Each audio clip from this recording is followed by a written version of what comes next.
السلام عليكم ورحمة الله وبركاته. موضوعنا النهاردة إن شاء الله عن علامات قبول العمل والطاعات.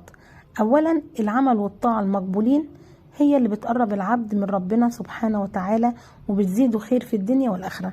عشان كده لازم نتأمل في أعمالنا ونبحث عن علامات القبول. طب إيه هي علامات القبول؟ أولا، الاستمرار في الطاعة، لأن من أبرز علامات قبول الطاعة إن ربنا سبحانه وتعالى يوفقنا للعمل الصالح.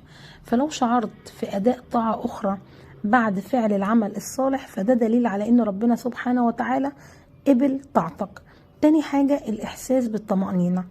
قبول الطاعة يا جماعة بيدخل على قلب العبد الراحة والسكينة، فلو شعرت إن قلبك يأنس بالطاعة وما بيضيقش بيها فدي برضو علامة على القبول. تالت حاجة، ترك المعاصي. ترك المعاصي أيضا من علامات القبول، إن ربنا عز وجل يعيننا عن الابتعاد عن الذنب، دي طاعة حقيقية.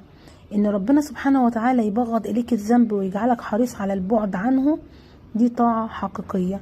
رابع حاجة، حب الصالحين. لو وجدت قلبك يميل دايما لأهل الطاعة وبيبغض أهل المعاصي فدي علامة خير، لأن حب الصالحين علامة على إن ربنا سبحانه وتعالى بيحبك، لأن المحبة في الله دليل على الطاعة.